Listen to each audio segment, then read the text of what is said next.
And welcome back to another brick segment of AU Teen Talk TV. We have our special guest in the building, Mr. Corey P. Smith, author of Conspiracy of Credit, and we're going to get into the interview. Thank you for coming out, Corey. Man, thank you for having me. And it's a pleasure. So, what made you write this book, Conspiracy of Credit? Um, the Conspiracy of Credit was really a spinoff of my first book, How to Outsmart the Credit Bureaus.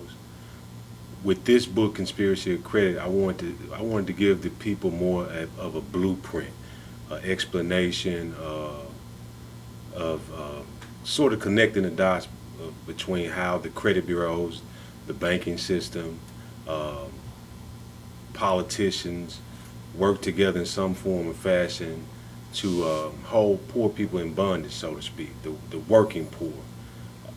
It's a game of numbers, and most people who have not been educated on how credit works tend to fall into that credit trap, FICO oppression, what I call it, with having bad credit. Got you. So, basically, what you're giving them is basically a way to get out of economical bondage, so to speak. Right, it's an eye opener. I mean, a lot of people they don't realize the game that's being played. When you're poor and you don't have a lot of cash, the only thing that you have is your name. That's what you use to obtain credit. So essentially, that's all that you do have, credit. But if you have not learned how to leverage credit to your advantage in terms of putting yourself in a better financial position, then you'll just remain on a treadmill of poverty, so to speak. Right. So you mentioned leverage credit. What exactly does that mean when you say to leverage your credit for the folks out there that may be watching? That means using your credit for the purpose of acquiring assets that will service the debt. What I mean by that, as opposed to going out to get a Macy's or Bloomingdale's car to obtain items that will depreciate in value, you could do something as simple as acquire a $10,000 loan or a $10,000 credit card and maybe purchase a rundown home for $4,000, $5,000, and just simply there are ways to put those homes back on the market with no renovation at all and sell them for maybe $12,000, $13,000. That's what I mean by now you have just leveraged the credit that you obtained to give you an asset that has increased your finances by maybe $5,000, $10,000. But each time is like one brick at a time, so to speak. Okay, sort of like the more sound way to Dame Dash is flipping. Yeah, Okay. one sound way the Dame Dash is flipping. Yeah. Now I noticed you've been in LA a lot. You know, I noticed you've been taking your message on the road. You've been doing a lot of press interviews. I follow you Right. all over the place. Right. What are some of the most the questions that you're mostly asked by individuals who may be trying to change their situation? One of the biggest questions that I'm asked is related to collection agencies. Because I teach people not to pay collection agencies, and I also teach them that when you are approached by a collection agency, whether it be by phone or mail, you always respond in a way that you're not denying the debt. You're just stating that I have no knowledge of this debt, particularly with your company. And I talk about in the book how I use tactics such as using general affidavits of denial. And I show that particular example in the book. I also talk about filing complaints with the Better Business Bureau against the collection agencies, filing complaints with the Consumer Financial Protection Agency, filing complaints depending on whatever state that you live in with consumer affairs within your state against the collection agency. Those tactics will back them up because essentially they know they have no ground to stand on. And sometimes what they'll do, because they cannot produce the paperwork that you're requesting by using the general affidavit of denial, they'll respond by a letter saying an affidavit of destroyed instruments, so to speak. And basically that what they've done is just had somebody swear to the fact that we don't have the paperwork to prove that you owe this debt, but we have somebody that swear that you owed it. That doesn't hold water. So a lot of people don't know you don't have to pay a collection agency, contrary to what you've been taught. And I provide the proof in my book. I provide the actual paperwork. I tell the story of how I handle some of the collection agencies that I've dealt with in the past. So how did you come to discover this information? Was it something that you went through personally? Was you did you go to school for this? Did you self-educate yourself? What brought about this information? Because this is not the average type of information that the average person will have. Because when I hear you talk, automatically my mind goes to Uniform Commercial Code, Right, third-party collection, right. third-party collectors. But I got a little bit of knowledge of that. But the average person out there may not. So how did you come about this information? Self-education, a lot of research, a lot of trying things that didn't work, a lot of stealing information from the collection agency, so to speak, stealing information from the credit bureaus. What I mean by stealing information, it was almost like me sitting on the phone every day going back and forth, communicating with the collection agencies or communicating with the credit bureaus and asking them particular questions, and they didn't even realize what I was doing to get certain responses. Otherwise, they wouldn't give me freely, and I just connected the dots. Wow. That's something definitely to be admired.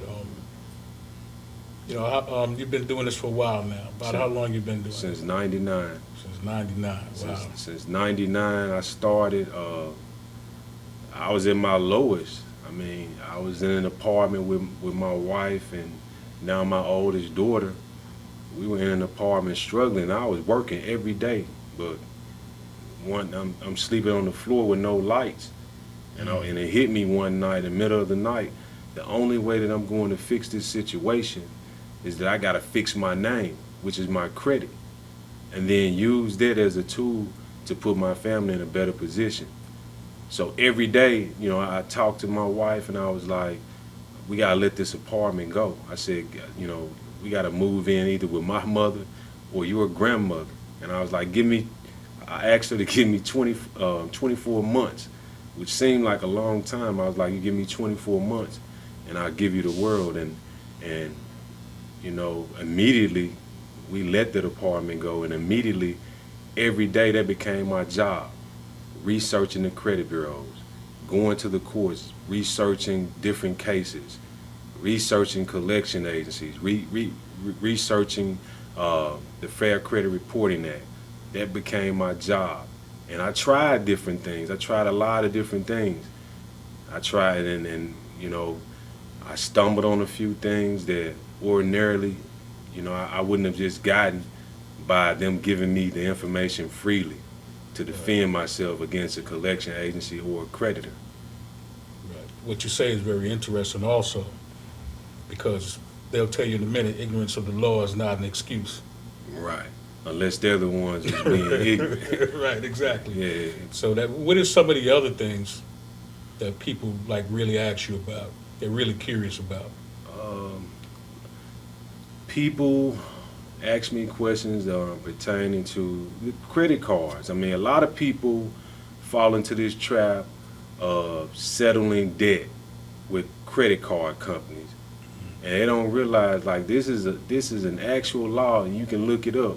Anytime that a credit card company approach you and asks you to settle a debt for $600, that's the magic number, $600 less than what you owe, you will be subject to paying taxes on that, because the IRS looks at that as earned income. that's income. It's almost like someone gave you a loan, so you have to pay taxes on it. So that's one of the things that I try to provide information to people, to tell them you don't negotiate a credit card debt. One, don't believe that old adage that if you have become delinquent on a credit card debt, pay it off because it's going to improve your credit. It's not. Once it's damaged, it's damaged. You know, and it'll take you years to repair your credit. So the best thing for you to do is try to remove the account altogether from your credit file. And that's where the affidavit process come into play. Because the one thing that a lot of people do not realize is that the credit bureaus are nothing more than record keepers. That's it. You're not even a customer to them. People like me and you, we're not their customers. Their customers are the banks. So their loyalty lies with the banks. So when we talk about who you contract with, you have contracts or you have agreements with the creditor. So when you dispute something with the credit bureaus by use of an affidavit, which is a sworn statement, you're asking them to provide proof that hey, you know this is 100% accurate. And the Fair Credit Reporting Act states that you have to provide 100% accuracy. Now, how can you do that? How can you do that if there are privacy laws in place? Like if I have a credit card with Capital One, right, my agreement is with Capital One and whoever their brand of family is, whether it's Kohl's. So which means that they cannot turn any of my information or my agreement or contracts over to the credit bureaus. That's why they communicate with the credit bureaus via numbers. 1, you pay on time. 2, you pay 30 days late. 3, you're 60 days late. It's all by numbers, computers, not, hey, here's the contract, this is accurate, if that makes sense. It makes sense to me. So then my next question is, if this is the case, why is buying debt and collection agencies seems like such a big thing? I know I got 3 friends of mine that's all they do. I mean, it's a business. I mean, that's the way of the world, so to speak. You prey on the ignorance of the poor. Poor man can't defend himself or herself. It's almost like being voiceless. Right. I mean, because of the lack of information, if you don't have it. Exactly. Like, it's almost taking a child. If a child does not know anything, you can take advantage of them all day long, whether it's, you know, a monetary thing or something material, because they don't know. They can easily be manipulated, and most consumers are easily manipulated.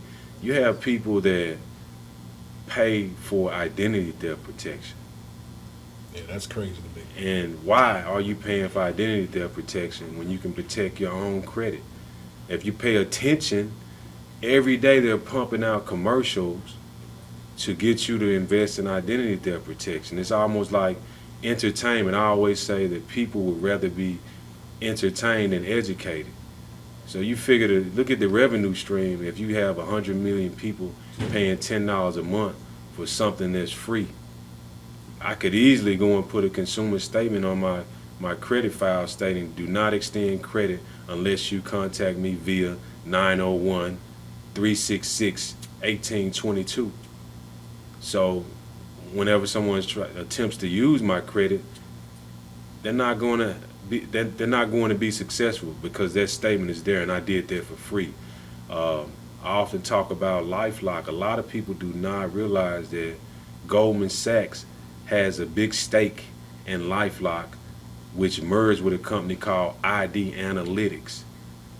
Goldman Sachs also has a big stake in TransUnion, the credit bureau. And you have to ask yourself the question, why is that? You can't win against that. And they also control a lot of banks. And they control a lot of banks. So that's basically a monopoly on the industry when you when you look at Right, it. right, In fact, they brought that up in Congress a few years back with Maxine Waters questioning. right. And you know, and I commend Maxine Waters with what she's trying to do. The only difficult thing about it is that when you're trying to go against giants like Experian, TransUnion, Equifax, Goldman Sachs, and they have money, they can lobby all day long with millions of dollars and block whatever you're trying to do. So, you know, it's a difficult task. You know, my whole goal is it's going to take a movement. It's going to take a movement of people to cause change. Period. Like, no one person is going to do it. It's going to take a movement of people to get tired and realize that this whole credit industry simply preys on poor people. I hear it's been a lot of talk with group economics, and my thing has always been, and no disrespect to anyone out there, how do you practice group economics if we live in a credit nation and nobody really understands Right, credit? right, Like, see, now you're successful in business, you run a business, your business is really based on credit because Federal Reserve notes are just promissory notes to pay the debt. right, So your only real, like you said, your only real currency is your credit, which is your name. The information that you just told me, and I'm quite sure the folks that are out there are probably now stopping to think the light bulb is coming on. right. So when you talk about practicing group economics, like I've been hearing Claude Anderson and quite a few other folks, Claude Anderson was out in the city yesterday talking about this. Shouldn't there be a step to usher people into that? Shouldn't you understand the tool that you're using?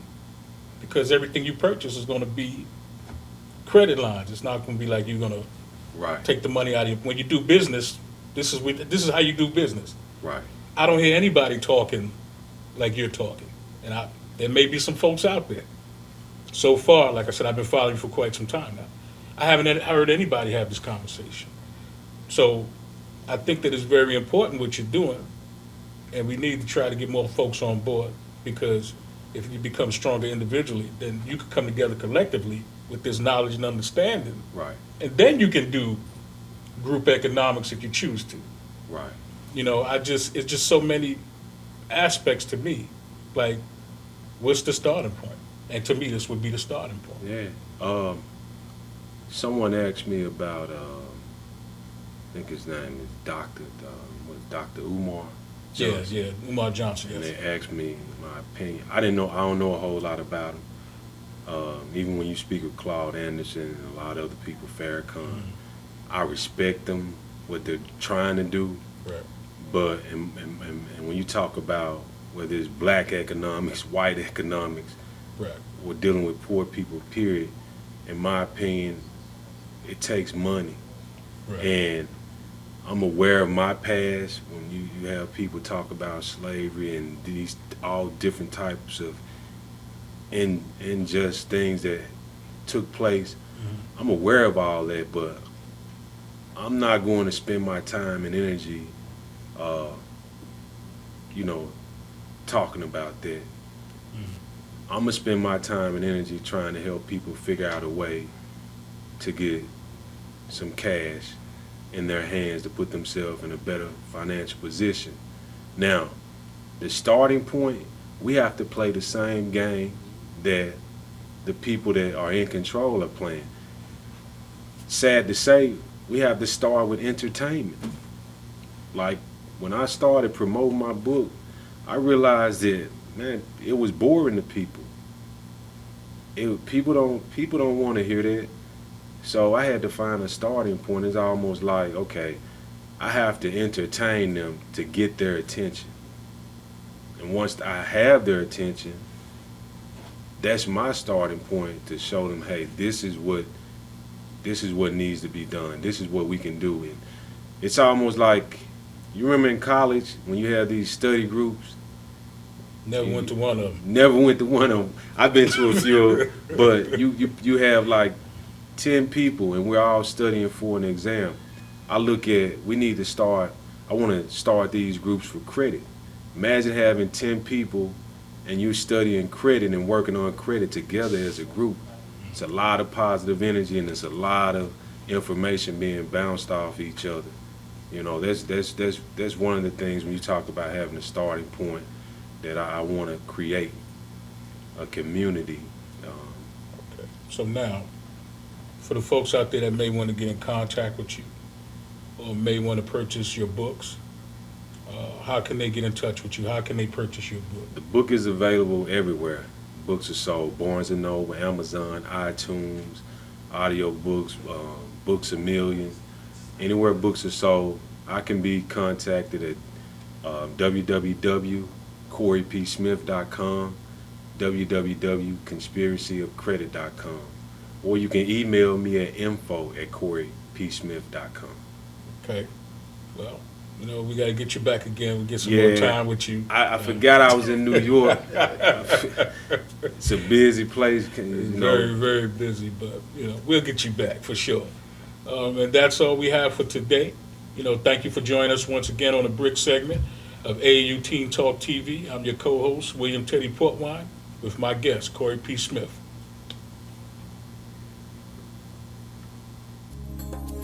Credit is for poor people.